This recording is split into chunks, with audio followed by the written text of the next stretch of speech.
ओम नमो भगवते वासुदेवाय। आप सभी का हमारे YouTube चैनल पर हार्दिक स्वागत है।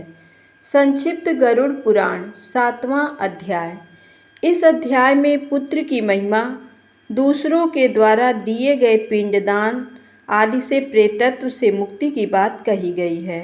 इस संदर्भ में राजा बभ्रुवाहन तथा एक प्रेत की कथा का वर्णन है। सूत जी ने कहा, ऐसा सुनकर पीपल के पत्ते की भांति कांपते हुए गरुड़ जी ने प्राणियों के उपकार के लिए पुनः भगवान विष्णु से पूछा। गरुड़ जी ने कहा, हे स्वामीन, किस उपाय से मनुष्य प्रमादवश अथवा जानकर पाप कर्मों को करके भी यम की यातना को न प्राप्त हो, उसे कहिए। संसार रूपी सागर में डूबे हुए दीन चित्त वाले, पाप से नष्ट बुद्धि वाले तथा विषयों के कारण दूषित आत्मा वाले मनुष्यों के उद्धार के लिए हे माधव, पुराणों में सुनिश्चित किए गए उपाय को बताइए, जिससे मनुष्य सद्गति प्राप्त कर सके। श्री भगवान बोले, हे तार्क्ष, मनुष्यों के हित की कामना से तुमने अच्छी बात पूछी है। सावधान होकर सुनो, मैं तुम्हें सब कुछ बताता हूँ। हे खगेश्वर, मैंने इसके पहले पुत्र रहित और पापी मनुष्यों की यातना का वर्णन किया है। पुत्रवान तथा धार्मिक मनुष्यों की पूर्वोक्त दुर्गति कभी नहीं होती। यदि अपने पूर्वार्जित कर्मों के कारण पुत्रोत्पत्ति में विघ्न हो तो किसी उपाय से पुत्र की उत्पत्ति संपन्न करें। विधान पूर्वक सतचंडी यज्ञ करके तथा भक्ति पूर्वक शिव जी की आराधना करके विद्वान को पुत्र उत्पन्न करना चाहिए। यतः पुत्र पितरों की पुम नामक नरक से रक्षा करता है, अतः स्वयं भगवान ब्रह्मा ने ही उसे पुत्र नाम से कहा है।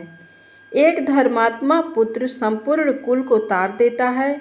पुत्र के द्वारा व्यक्ति लोगों को जीत लेता है, ऐसी सनातनी श्रुति है। इस प्रकार वेदों ने भी पुत्र के उत्तम महात्म्य को कहा है। इसलिए पुत्र का मुख देख करके मनुष्य पितृ ऋण से मुक्त हो जाता है। पौत्र का स्पर्श करके मनुष्य तीनों ऋणों, देव ऋण, ऋषि ऋण, पितृ ऋण से मुक्त हो जाता है। इस प्रकार पुत्र, पौत्र तथा प्रपौत्रों से यमलोक का अतिक्रमण करके स्वर्ग आदि को प्राप्त करता है। ब्रह्म विवाह की विधि से ब्याही गई पत्नी से उत्पन्न औरस पुत्र ऊर्ध्व गति प्राप्त कराता है और संगृहीत पुत्र अधोगति की ओर ले जाता है। हे खगश्रेष्ठ, ऐसा जान करके व्यक्ति हीन जात की स्त्री से उत्पन्न पुत्रों को त्याग दे। हे खग, सवर्ण पुरुषों से सवर्णा स्त्रियों में जो पुत्र उत्पन्न होते हैं वे औरस पुत्र कहे जाते हैं और वे ही श्राद्ध प्रदान करके पितरों को स्वर्ग प्राप्त कराने के कारण होते हैं। औरस पुत्र के द्वारा किए गए श्राद्ध से पिता को स्वर्ग प्राप्त होता है। इस विषय में क्या कहना। दूसरे के द्वारा दिए गए श्राद्ध से भी प्रेत स्वर्ग को चला जाता है। इस विषय में सुनो। यहाँ मैं एक प्राचीन इतिहास कहूँगा जो अर्धदेहिक दान के श्रेष्ठ महात्म को सूचित करता है। हे तार्क्ष, पूर्व काल में त्रेता युग में महोदय नाम के रमणीय नगर में महाबलशाली और धर्मपरायण बभ्रुवाहन नामक एक राजा रहता था। वह यज्ञानुष्ठान परायण, दानियों में श्रेष्ठ, लक्ष्मी से संपन्न, ब्राह्मण भक्त तथा साधु पुरुषों के प्रति अनुराग रखने वाला, शील तथा आचार आदि गुणों से युक्त, स्वजनों के प्रति अपनत्व और इतर जनों के प्रति दया के भाव से संपन्न था। छात्र धर्म परायण वो राजा औरस पुत्र की भांति धर्म पूर्वक अपनी प्रजा का पालन करता था और दंड देने योग्य अपराधियों को दंड देता था। वो महाबाहु किसी समय सेना के साथ मृगया के लिए नाना वृक्षों से युक्त एक घनघोर वन में प्रविष्ट हुआ। वह वन नाना मृगगणों से व्याप्त और अनेक पक्षियों से भरा हुआ था। उस समय राजा ने वन के मध्य में दूर से एक मृग को देखा। राजा के द्वारा सुदृढ़ बाण से विद्ध वह मृग बाण सहित जंगल में अदृश्य हो गया। रुधिर से गीली हुई घास पर अंकित चिन्ह से राजा ने उसका पीछा किया। तब मृग के प्रसंग से वह राजा दूसरे वन में जा पहुंचा। भूख प्यास से सूखे हुए कंठ वाला तथा परिश्रम के संताप से पीड़ित उस राजा ने एक जलाशय के समीप पहुंचकर घोड़े के साथ उसमें स्नान किया तथा कमल की गंध आदि से सुगंधित शीतल जल का पान किया। इसके बाद उस जलाशय से बाहर निकलकर श्रम रहित राजा बभ्रुवाहन ने वृक्ष रूपी विशाल शाखाओं के कारण फैले हुए मनोहर और शीतल छाया वाले तथा पक्षी समूहों से पूजित एक वट वृक्ष देखा। वह वृक्ष संपूर्ण वन की महती पताका की भांति स्थित था। उसकी जड़ के पास जाकर राजा बैठ गया। उसके बाद राजा ने भूख और प्यास से व्याकुल इंद्रियों वाले, ऊपर की ओर उठे हुए बालों वाले, अत्यंत मलिन, कुबड़े और मांस रहित एक भयावह प्रेत को देखा। उस विकृत आकृति वाले भयावह प्रेत को देखकर बभ्रुवाहन विस्मित हो गया। प्रेत भी घने जंगलों में आए हुए राजा को देखकर चकित हो गया और सुमुत्सुक मन वाला होकर वह प्रेतराज उसके पास आया। हे तार्ज, तब उस प्रेतराज ने राजा से कहा, हे महाबाहो, आपके संबंध से मैंने प्रेत भाव का त्याग कर दिया है, अर्थात मेरा प्रेत भाव छूट गया है और मैं परम शांति को प्राप्त हो गया हूँ तथा धन्यतर हो गया हूँ।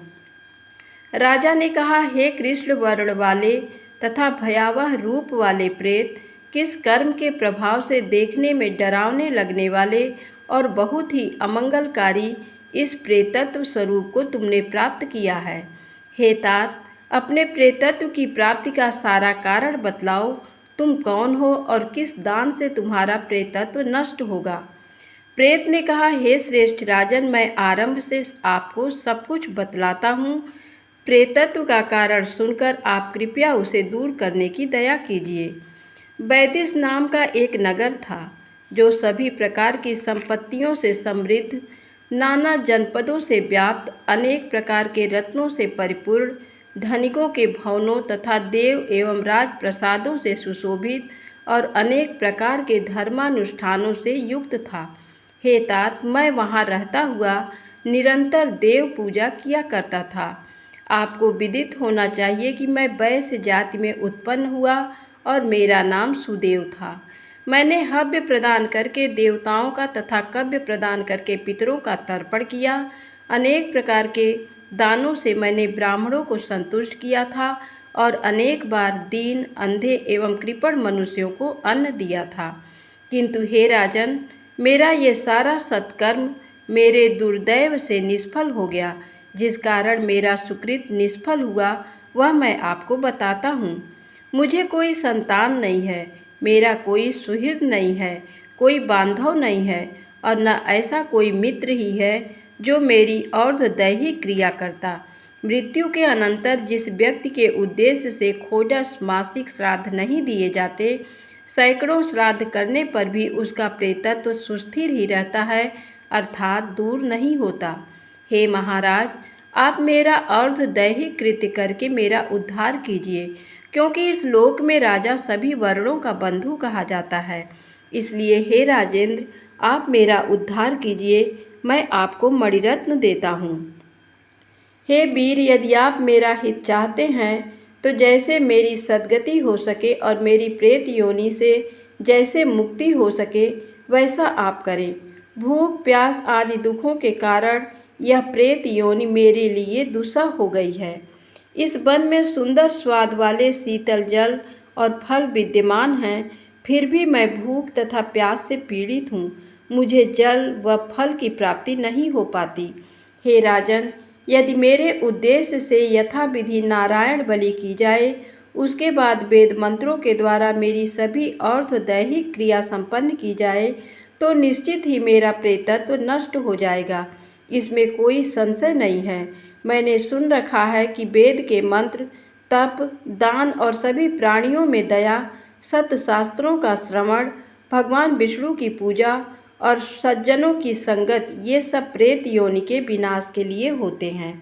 इसलिए मैं आपसे प्रेतत्व को नष्ट करने वाली विष्णु पूजा को कहूँगा। हे राजन, न्यायोपार्जित 2 सुवर्ण 32 मासा भार का सोना लेकर उससे नारायण की एक प्रतिमा बनवाएं, जिसे विविध पवित्र जलों से स्नान कराकर 2 पीले वस्त्रों से वेष्टित करके सभी अलंकारों से विभूषित कर अधिवासित करें।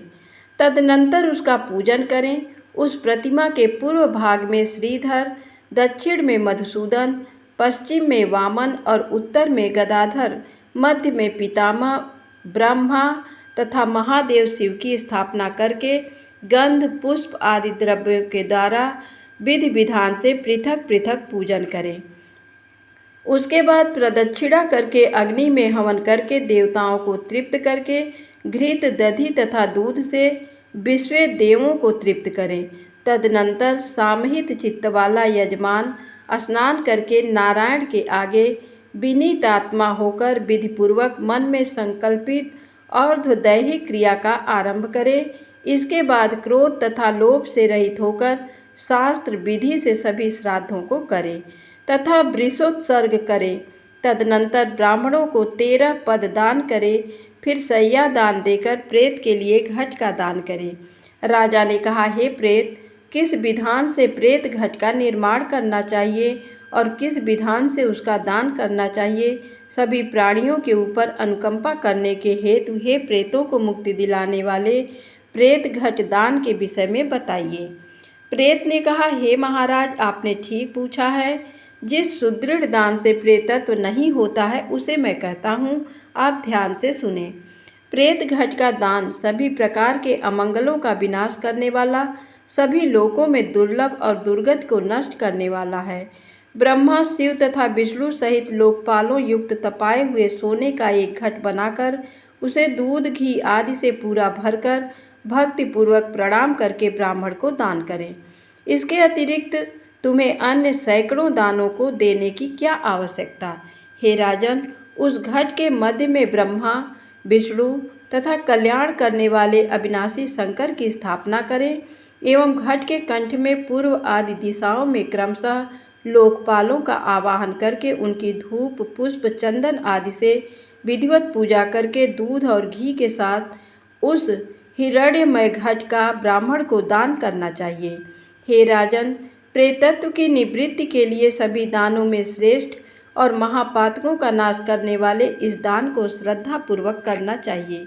श्री भगवान ने कहा, हे कश्यप पुत्र गरुड़, प्रेत के साथ इस प्रकार बातचीत हो ही रही थी कि उसी समय हाथी, घोड़े आदि से व्याप्त राजा की सेना पीछे से वहां आ गई।